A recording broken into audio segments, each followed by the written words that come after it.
કેમ છો વિદ્યાર્થી મિત્રો? મજામાં? તો અહીંયા ગતિના ક્ષેત્રમાં છેલ્લે આપણે અંતર વિરુદ્ધ સમય અને વેગ વિરુદ્ધ સમયના આલેખના ઉપયોગો જોયા હતા. એ પૈકી છેલ્લો એક ઉપયોગ આપણે એવો કંઈક જોયો હતો કે વેગ વિરુદ્ધ સમયના આલેખ પરથી પદાર્થે કાપેલું અંતર શોધી શકાય છે. અને એના માટે મેં તમને એક દાખલો અડધો ગણવા માટે આપ્યો હતો અને ઘણા બધા વિદ્યાર્થીઓએ મને દાખલો ગણીને પહોંચાડ્યો છે. એટલે મને ખ્યાલ છે કે તમને એ દાખલો આવ્યો હશે. તેમ છતાં ન આવ્યો હોય તો ફરી પ્રયત્ન કરશો. નેક્સ્ટ એ જ ઉપયોગને આધારે એક ઉદાહરણ સ્વરૂપ આપણે દાખલો લઈએ છીએ તમારી સમજણ માટે કે ભાઈ સુરેખ પથ પર ગતિ કરતા કોઈ એક વાહનના વેગમાં આલેખમાં દર્શાવ્યા મુજબ ફેરફાર થાય છે. તો નીચે આલેખનો એક ડાયાગ્રામ આપ્યો છે. આ ડાયાગ્રામ પ્રમાણે ફેરફાર થાય. આ આલેખને ધ્યાનમાં રાખીને તમારે ગતિમાન વાહનનો પ્રવેગ, ગતિમાન વાહનનો પ્રતિપ્રવેગ અને તેણે કાપેલું કુલ અંતર શોધવાનું છે. તો ચાલો સૌથી પહેલા આપણે આલેખ સમજવાનો પ્રયત્ન કરીએ. આપણે આલેખના ઉપયોગો જોયા એટલે આપણે આલેખ સ્પષ્ટ રીતે સમજી શકીશું. જોઈએ, અહીંયા આપણને વેગ આપ્યો છે મીટર પ્રતિ સેકન્ડમાં અને સમય આપ્યો છે સેકન્ડમાં. આના આધારે આપણે એવું કહી શકીએ કે આ આલેખ વેગ વિરુદ્ધ સમયનો હશે. હવે જુઓ તો અહીંયા આલેખ ઉગમ બિંદુ O માંથી શરૂ થાય છે. એટલે તમે એવું કહી શકો કે t બરાબર 0 સમયે જુઓ આ t બરાબર 0 સમયે પદાર્થનો પ્રારંભિક વેગ 0 હશે. પદાર્થના વેગમાં ધીમે ધીમે વધારો થાય છે. O થી A યાદ કરો, આ પ્રકારનો આલેખ પદાર્થના વેગમાં વધારો થાય જેને આપણે પ્રવેગિત ગતિ કહેતા હતા. તો અહીંયા આપણને પ્રથમ મુદ્દો આપ્યો છે જેને પ્રવેગ પણ કીધો છે. તો એ પ્રવેગ શોધશું. બીજા તબક્કામાં આ એ આપણને કેટલી સેકન્ડ સુધીમાં મેળવો? 0 થી 2 સેકન્ડમાં પદાર્થનો વેગ વધીને 0 થી 10 થાય છે. હવે સમજો, જુઓ, બીજી સેકન્ડ થી શરૂ કરીને છે 8મી સેકન્ડ સુધી પદાર્થનો વેગ વિરુદ્ધ સમયનો આલેખ x અક્ષને સમાંતર મળે છે. યાદ કરો x અક્ષને સમાંતરનો ઉપયોગ. તો તમે એવું કહી શકો કે જો વેગ વિરુદ્ધ સમયનો આલેખ x અક્ષને સમાંતર હોય તો પદાર્થ સ્થિર સ્થિતિમાં છે એવું કહી શકાય. તદ્દન ખોટી વાત. અંતર વિરુદ્ધ સમયમાં સ્થિર છે એવું કહી શકાય. વેગ વિરુદ્ધ સમયના આલેખમાં આપણે શું કહેતા હતા કે પદાર્થ નિયમિત વેગથી ગતિ કરે છે. જો સુરેખ પથ છે અને વેગ દર સેકન્ડે 10 છે એટલે એનો વેગ બદલાતો નથી.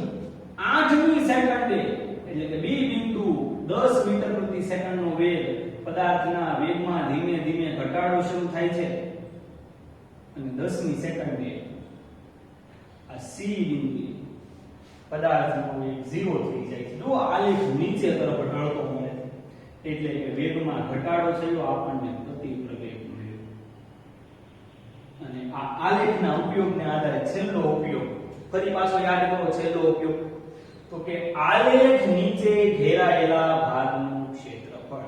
તો અહીંયા આપણે O A B C નીચે ઘેરાયેલો ભાગ એનું આપણે ક્ષેત્રફળ શોધશું. તો અહીંયા 3 વસ્તુ આપણને શોધવાની કીધી છે. જોઈએ, સૌથી પહેલા આપણે પ્રવેગ શોધીશું.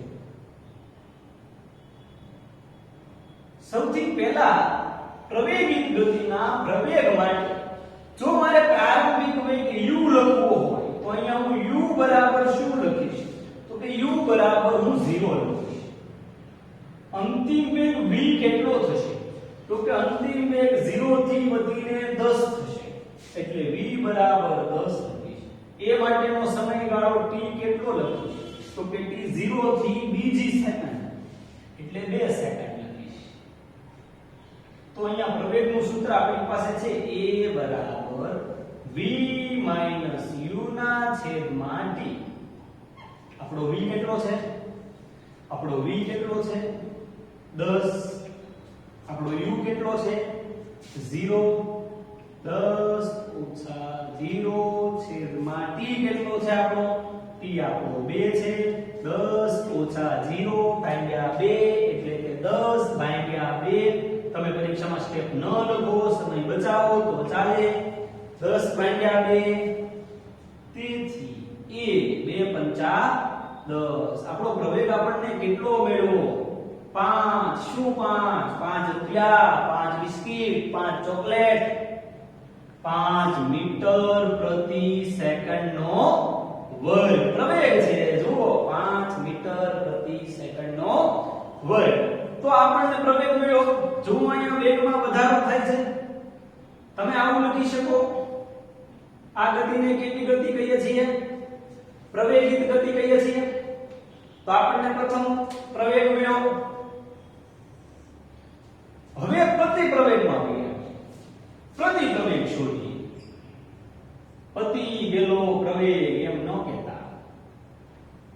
ઘણા કે પતિનો પ્રવેગ. ક્યાંથી લઈ આવો? જોઈએ પ્રતિ પ્રવેગ માટે. પ્રતિ પ્રવેગ આપણને મળશે b થી c. આ a થી b ભૂલી જાઓ, સમાન વેગ છે. અને જ્યારે જ્યારે વેગ સમાન હોય ત્યારે પ્રવેગનું મૂલ્ય કેટલું મળે? યાદ કરો, આપણે કીધું કે જો v u હોય તો પ્રવેગનું મૂલ્ય મળે 0. યાદ રાખજો. ઘણીવાર એક્ઝામ્પલમાં તમને મેં અહીંયા કરાવ્યું હોય o થી a અને b થી c, પણ પૂછી નાખે a થી b તબક્કા દરમિયાન પદાર્થનો પ્રવેગ શોધો અને પછી તમે કહો લે આઉટ ઓફ કોર્સ પૂછાઈ ગયું. આઉટ ઓફ કોર્સ નથી. સમજો પ્રવેગ બરાબર 0. સમજી લેજો. આને એપ્ટિટ્યુડ પ્રકારના પ્રશ્નો કહી શકાય. અને આપણે હવે આવી જ તૈયારીઓ કરવાની છે. બેઠો પૂછાવાની શક્યતાઓ ખૂબ ઓછી. તો બીજા તબક્કા માટે પ્રતિ પ્રવેગ આપણો b થી c. તો અહીંયા b આપણા માટે પ્રારંભિક વેગ થશે, c આપણા માટે અંતિમ વેગ થશે. b બરાબર 10, c બરાબર 0. એટલે જોઈએ u આપણો કેટલો થયો? 10. v આપણો કેટલો થયો? 0. સમય કેટલો થયો? તો કે સમય અહીંથી 10 નો પહોંચી જતા. ઓ બાપા, ક્યાં હતો? b બિંદુ. b બિંદુએ સમય કેટલો? 8. c બિંદુએ સમય કેટલો? 10. તો 10 ઓછા 8 કેટલી સેકન્ડ? 2 સેકન્ડ. t બરાબર 2 સેકન્ડ. તો ફરી પાછો પ્રવેગ શોધવો હોય તો a બરાબર v u ના છેદમાં t. v બરાબર આપણને કેટલું આવ્યું છે? v બરાબર આપણને આવ્યું છે 0. u બરાબર 10 ભાગ્યા 2 એટલે કે -10/2. a બરાબર -5. શું? તો કે મીટર પ્રતિ સેકન્ડ સ્ક્વેર. જવાબ આવ્યો ઋણ. વેગમાં થયેલો ઘટાડો કહેવાય પ્રતિ પ્રવેગ. બધું મળે જુઓ એટલે અહીંયા લખી શકો પ્રતિ પ્રવેગ. તો આ તમારો બે તબક્કા પૂરા થયા, પ્રવેગ અને પ્રતિ પ્રવેગ. હવે આપણે અંતર શોધીએ. ચાલો આગળ જોઈએ કે ગતિમાન પદાર્થે કાપેલું કુલ અંતર શોધો. તો ફરી પાછા વેગ વિરુદ્ધ સમયના આલેખનો ઉપયોગ યાદ કરો. તો અહીંયા હું આવું સૂત્ર લખીશ કે ભાઈ અંતર બરાબર આલેખ નીચે ઘેરાયેલા ભાગનું ક્ષેત્રફળ.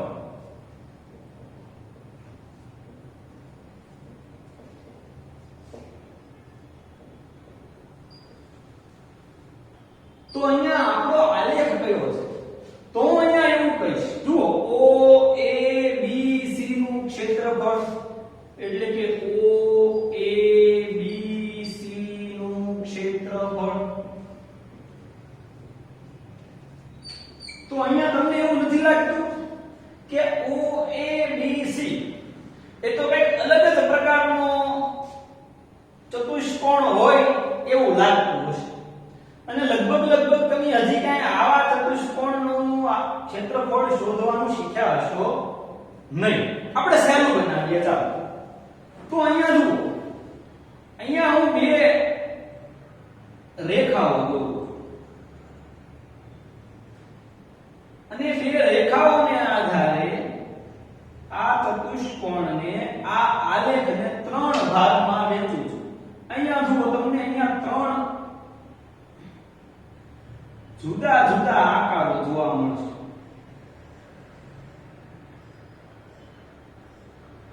આ એક લાઈન દોરી છે, એ તમને કઈ કાટકોણ ત્રિકોણ જેવું જોવા મળે છે. અહીંયા બીજો એક ત્રિકોણ તમને જોવા મળશે.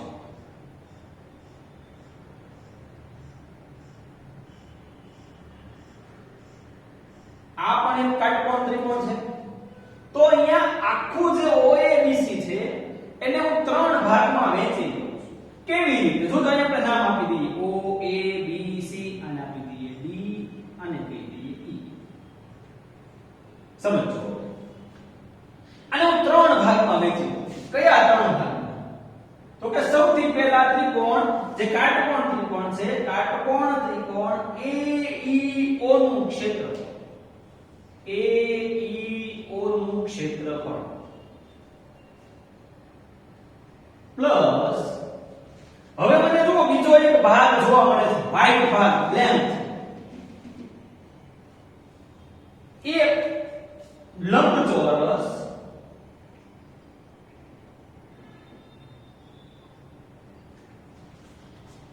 EABD.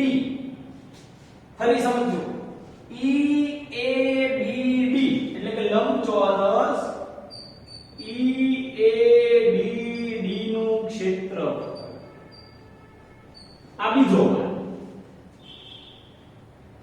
પ્લસ ત્રીજો ભાગ તમને જોવા મળતો હશે BDC ત્રિકોણ. જો મેં લાઈન કરીને અલગ કર્યો છે એટલે કે ત્રિકોણ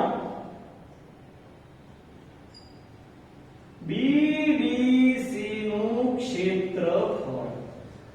તો અહીંયા મેં ત્રણ ભાગ કર્યા. હવે સમજીએ ચાલો. હવે આ કાટકોણ ત્રિકોણ છે એટલે આ કાટકોણ ત્રિકોણનું ક્ષેત્રફળ શું થશે?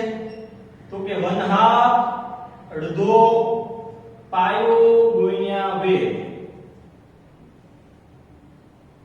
અહીંયા હું પહેલા સૂત્ર લખું, પછી આપણે આને એપ્લાય પ્લસ. જો અહીંયા પ્લસ ની નિશાની છે મિત્રો, આપણે ભૂલ કેવી કરીએ છીએ પરીક્ષામાં? અહીંયા ધીમે ધીમે ઉતાવળમાં આ પ્લસ ધીમે ધીમે થોડો થોડો ત્રાસો થતો જાય છે એટલે ગુણાકારમાં કન્વર્ટ થઈ જાય છે. જવાબ બહુ મોટો આવે, ભરાવી ખબર પડે તો લે આવે.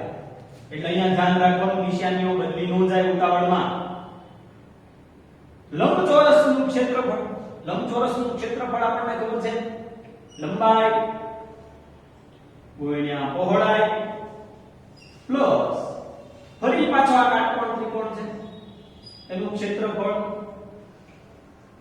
પાયો ગુણ્યા વેધ. ચાલો પહેલા ત્રિકોણની વાત કરીએ. ત્રિકોણ AEO એમાં પાયો કયો થશે? આ 1/2 એમ નામ પાયો. આ AEO એમાં આ જે નીચેનો ભાગ છે, આ x અક્ષ ઉપરનો જે ભાગ છે એ આપણો પાયો થશે, y અક્ષ ઉપરનો જે ભાગ છે એ આપણો વેધ થશે.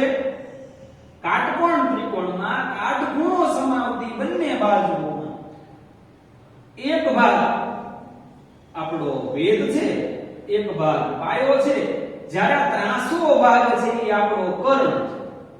તો અહીંયા OE ને હું પાયો કહીશ, 1/2 ગુણ્યા OE ગુણ્યા AE. સમજો. પ્લસ આ AEDB અથવા તો EABD આપણે નામ લીધું છે એ પ્રમાણે ચાલીએ તો EABD આપણો લંબચોરસ છે. એમાં જો હું ED ને લંબાઈ કહું તો AE ને પહોળાઈ કહીશ. એટલે લંબાઈમાં લખું છું ED, પહોળાઈમાં લખું છું AE. ગુણાકારમાં ક્રમનો નિયમ સચવાય છે એટલે તમે ED કે AE કોઈ પણ પહેલા લખી શકો છો. ત્રીજા ત્રિકોણની વાત કરીએ. અહીંયા કાટકોણ છે, આ BD પીવાની નથી, એ પાયો થશે. BD સોરી આપણો CD પાયો થશે અને BD આપણો વેધ થશે આ CD અથવા DC અને BD ક્લિયર ચાલો આગળ વધીએ મૂલ્યો મૂકશું પ્રથમ મૂલ્ય મૂકશું 1/3 નું મૂલ્ય ગોતવા ન જતા આ લેખમાં બના આ O થી E આ O છે 0 ઉપર છે આ E છે આપણો 2 ઉપર છે એટલે કે O થી E નું મૂલ્ય આપણને મળ્યું 2 ગુણ્યા આ A થી E એને જો y અક્ષ ઉપર લઈ લેવામાં આવે તો એ આપણને 0 થી 10 મળે છે એ આપણને કેટલું મળે છે 0 થી 10 એટલે કે AE નું મૂલ્ય થશે 10 પ્લસ આ ED નું મૂલ્ય ED નું મૂલ્ય 2 થી 8 એટલે કે 8 ઓછા 2 તો આવે 6 અથવા તો તમે ગણી શકો 1 2 3 4 5 અને 6 તો આનું ગણન શરૂ કરતા હોય એટલે 3 4 5 6 7 8 આ બે નથી લેવાના E થી D એટલે કે 2 થી 8 મૂલ્ય શું મળશે આપણને 6 ગુણ્યા A થી E તો જો ફરી ગોતવા ન જવાય કારણ કે અહીંયા A નું મૂલ્ય આપણે લખ્યું એટલે અહીં લખી નખાય A ગુણ્યા પ્લસ 1/2 ચાલો CD નું મૂલ્ય આ CD નું મૂલ્ય ફરી પાછું C અને D તો C અને D 10 ઓછા 8 તો જવાબ શું આવશે 2 અને BD નું મૂલ્ય BD તો x y અક્ષ ઉપર લઈ લો 0 થી 10 એટલે આપણને મૂલ્ય મળશે 10 સાદું રૂપ આપીએ સાવ સહેલી પ્રક્રિયા છે 2 2 ઉડી જાય આ 2 2 ઉડી જશે અહીંયા મળ્યું 10 અહીંયા 10 6 60 અહીંયા 10 સરવાળો કરો 10 ને 60 70 ને 10 80 શું 80 તો જો અંતર છે અહીંયા આપણને શું આપ્યું છે મીટર પ્રતિ સેકન્ડ આપ્યું છે એટલે અહીંયા આપણે મીટર લખશું ભૂલથી કિલોમીટર નહીં લખીએ તો આલેખની મદદથી આપણે પદાર્થે કાપેલું અંતર પણ શોધી શકીએ છીએ તો આપણે પ્રવેગ શોધ્યો પ્રતિપ્રવેગ શોધ્યો અને અંતર પણ શોધ્યું પરીક્ષામાં ક્યારેક આ પ્રકારના દાખલાઓ પૂછાઈ જાય છે તો આપણને આ દાખલો આવડતો હોવો જોઈએ ચાલો આગળ જોઈએ તો હવે પછીનો આપણો પ્રશ્ન ખૂબ મહત્વનો પ્રશ્ન વિદ્યાર્થી મિત્રો ખૂબ એટલે ખૂબ કે આ ત્રણ પ્રશ્નો સમજો અહીંયા આપણે હમણાં જે આલેખ ભણી ગયા એ આલેખની રીતથી ગતિના સમીકરણોની તારવણી કરવાની છે ત્રણ પ્રકારના સમીકરણોની તારવણી કરવાની છે અને દર વખતની પરીક્ષામાં આ ત્રણમાંથી કોઈ એક સમીકરણ 100% પૂછાય છે એટલા મહત્વના પ્રશ્નો કયા સમીકરણો જોઈએ તો સૌથી પહેલું સમીકરણ વેગ અને સમયનો સંબંધ દર્શાવતું સમીકરણ બીજું છે સ્થાન અને સમયનો સંબંધ દર્શાવતું સમીકરણ અને ત્રીજું છે સ્થાન અને વેગ વચ્ચેનો સંબંધ દર્શાવતું સમીકરણ આ સમીકરણો ખૂબ મહત્વના છે પરીક્ષામાં તમને ક્યારેક એવી રીતે પણ પૂછાઈ જાય કે અચળ પ્રવેગી ગતિના સમીકરણો તારવો પણ હવે તમને આ ત્રણેય સમીકરણો અલગ અલગ પૂછશે એટલે ક્યારેક એવું કહેશે કે ભાઈ અચળ પ્રવેગી ગતિ માટે વેગ સમય સંબંધ દર્શાવતું સમીકરણ તારવો અથવા તો અચળ પ્રવેગી ગતિ માટે સ્થાન સમય સંબંધ દર્શાવતું સમીકરણ તારવો અથવા તો સ્થાન વેગ સંબંધ તારવો તો આજે આપણે સૌથી પહેલું સમીકરણ વેગ સમય સંબંધ માટેનું સમીકરણ તારવશું જોઈએ તમને આલેખ આપ્યો છે હવે તમે આલેખનો ઉપયોગ કરતા શીખી ગયા છો અને તમને આલેખ પરથી ગતિની માહિતી પણ મળી શકે છે.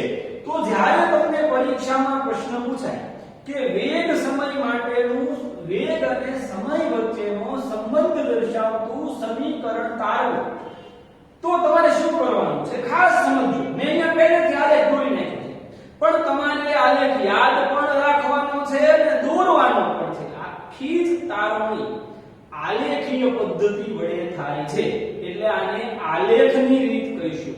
જો આપણે સાદી રીત વાપરતા હોત, ગણતરીઓ દ્વારા કરતા હોત, તો એને બેઝિક રીત કહેવામાં આવે, પણ આ પદ્ધતિ આલેખની રીત વડે છે. તો આપણે આલેખ કેવી રીતે દોરશું તમને સમજાવી દઉં કે સૌથી પહેલા તો કોનો આલેખ, વેગ સમયનો આલેખ લીધો છે આપણને, એટલે વેગ વિરુદ્ધ સમયનો આલેખ લેવાનો છે. જોજો હવે t બરાબર 0 સમયે પદાર્થનો પ્રારંભિક વેગ આપણે u લેવાનો છે. કોઈ 0 થી ઉપરનું કોઈ પણ બિંદુ લઈ લેવાનું છે. અહીંયા u ને 0 લેવાનો નથી. હવે વેગમાં વધારો થાય છે. જુઓ આ પ્રવેગિત ગતિ છે. કેવી ગતિ છે આ? પ્રવેગિત ગતિ. t બરાબર t સમયે પદાર્થનો વેગ v થાય છે. આ v બિંદુ અટકી જાય. આપણને ગ્રાફ મળ્યો a થી b સુધીનો. આપણને ગ્રાફ મળ્યો a થી b સુધીનો. આ a છે u છે, આ b છે b છે, આ u માટે ટાઈમ 0 છે અને b માટેનો ટાઈમ t છે. આટલું ખાસ યાદ રાખીને તમારે આલેખ દોરવાનો છે. હવે આના આધારે આપણે સમીકરણની તારવણી કેવી રીતે કરીશું તો સમજો. સૌથી પહેલા અહીંયા આપણે આલેખને આધારે પદાર્થની ગતિનું વર્ણન કરીશું. કેવી રીતે વર્ણન કરીશું તો એની માટે કેટલાક વાક્યો લખવાના છે. તે ત્રણેય પ્રશ્નમાં મેં જેમાં ત્રણેય સમીકરણ કીધા હતા એ ત્રણેય સમીકરણમાં આલેખ અને હું નીચે જે 2 થી 4 લીટી લખાવું એ બધામાં કોમન રહેશે. ધારો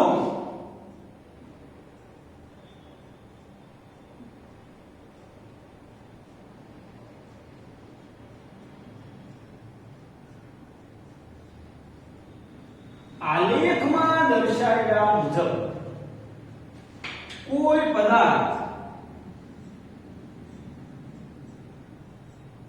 અહીંયા આપણને કહી દીધું છે કે આપણે સ્પષ્ટ લખી નાખવાનું છે કે અચળ પ્રવેગી ગતિ કરે છે.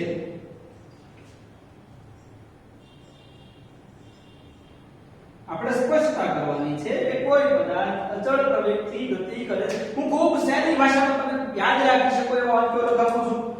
મિક્સ નથી કરતો, જટિલ નથી કરતો, ખાસ સમજો. એ ગતિમાં એવું લખીએ કે ધારો કે t બરાબર 0 સમય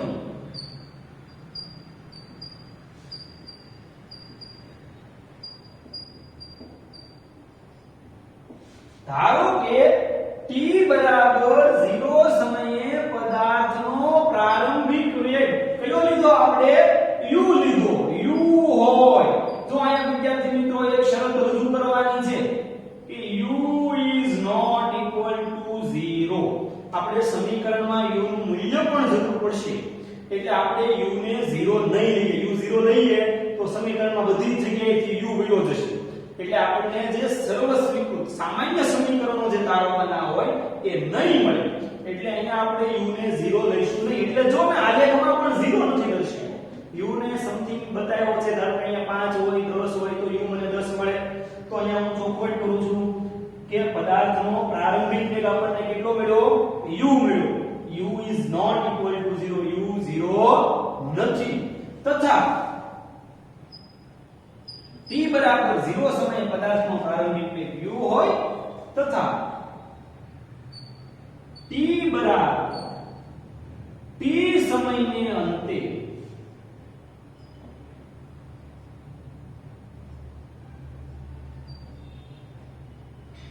પદાર્થનો અંતિમ વેગ, અહીં તમે સ્પષ્ટ કહી શકશો વધ્યો કે ઘટ્યો. તો આલેખના આધારે તમે કહી શકો પ્રવેગિત ગતિ છે. જો વધે એટલે હું લખીશ કે વધીને v થતો હોય તો તમને પ્રશ્ન થશે કે સર આપણે જે સમીકરણ તારવશું એ વેગમાં વધારો થતો એના માટે જ આવશે. ના, એવું નથી. આપણને મળતા સમીકરણો વેગમાં વધારા માટે પણ મળશે અને ઘટાડા માટે પણ મળશે. તો t બરાબર t સમયને અંતે પદાર્થનો અંતિમ વેગ વધે વધીને v થતો હોય તો હવે આપણે પ્રવેગનું સૂત્ર તારવવાનું છે. તો શું કરીશું? તો અહીં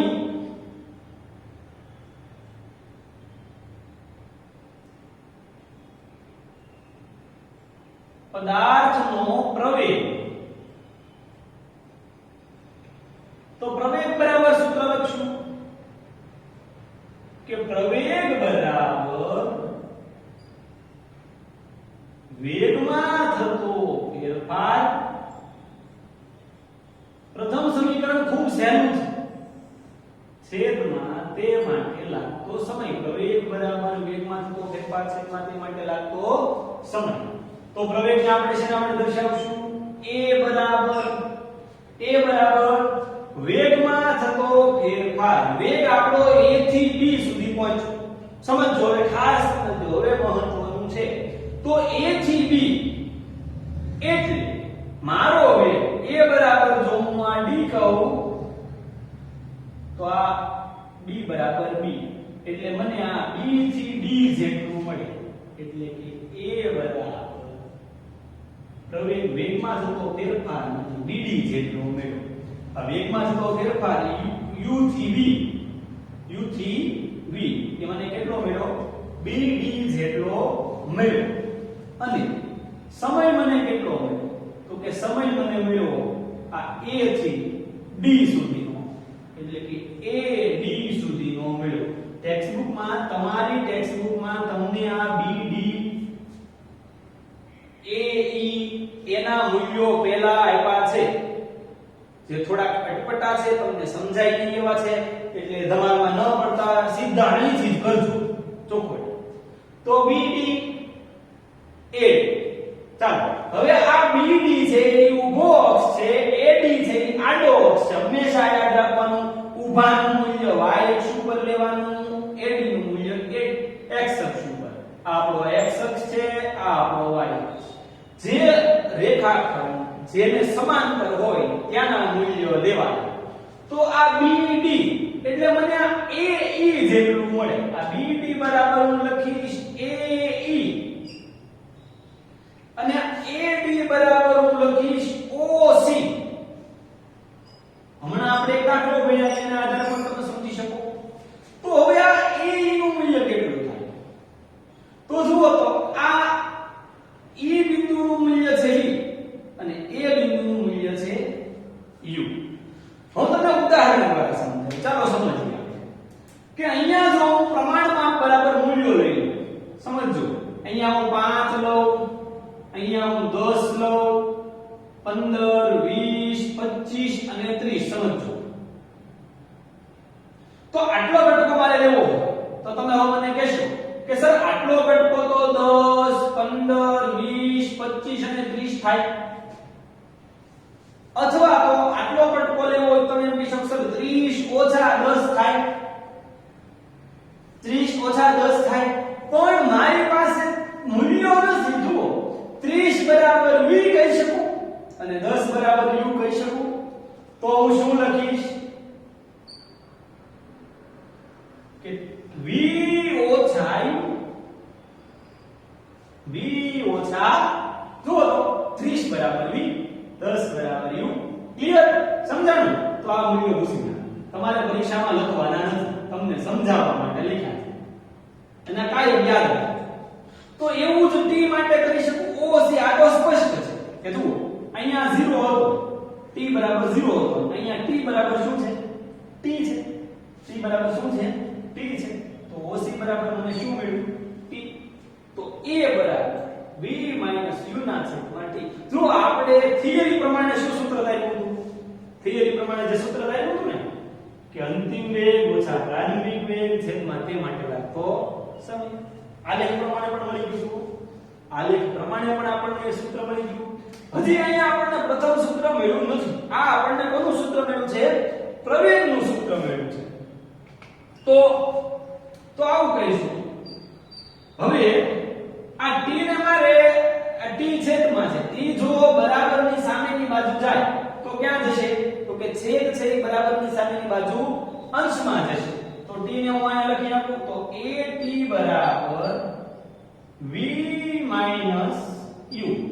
હવે આને જો સાર્વત્રિક સ્વરૂપ લખવું તો આવી રીતે હું લખીશ ડાબા બરાબર જમણા ઊંધી બાજુ પર નાખું છું સેવ ખમણ બરાબર ખમણ છે v u બરાબર at આ આપણને અચળ પ્રવેગી ગતિનું પહેલું સમીકરણ મળ્યું કે ભાઈ v ઓછા u બરાબર at. ખાસ યાદ રાખજો v u બરાબર at નો આવડે તો બેઠ હેઠી v ઓછા u બરાબર 80. આ આપણને શું મળ્યું? અચળ પ્રવેગી ગતિનું કોનો સંબંધ દર્શાવે છે? પતિ પત્નીનો એમ ન કહેતા વેગ સમયનો સંબંધ દર્શાવે છે. એટલે અહીંયા આપણે લખવું પડે કે ઉપરોક્ત સમીકરણ, ઉપરોક્ત એટલે કયું? તો કે આપણને આ જે આપ્યું છે ઉપરોક્ત સમીકરણ કોનો સંબંધ દર્શાવે છે?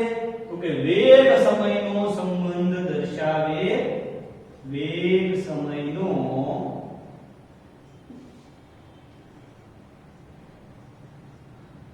સંબંધ દર્શાવતું સમીકરણ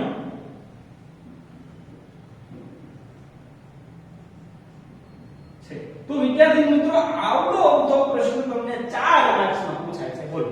અને હું કહું કે બેઠા રોકડા માર્ક આપણે ખીચામાં મૂકી દેવાના છે. તો આ આપણું પહેલું સમીકરણ વેગ સમય સંબંધ માટેનું સમીકરણ છે. નેક્સ્ટ આપણે સમીકરણ નંબર 2 અને સમીકરણ નંબર 3 ભણીશું. પણ એ પહેલા આ આટલી વસ્તુ બંને ત્રણેય સમીકરણો આવવાની હોય ખાસ ફરજિયાત પાકી કરી નાખશું. આ સમીકરણ પણ કડકડાટ પાકી કરી નાખશું. દાખલાઓ પણ આલેખવાળા જોઈશું અને ન આવડે તો પ્રયત્ન કરશું અને તેમ છતાં ન આવડે તો મને પૂછશું. ત્યાં સુધી આપણે ફરી મળશું. Bye bye. જય હિન્દ.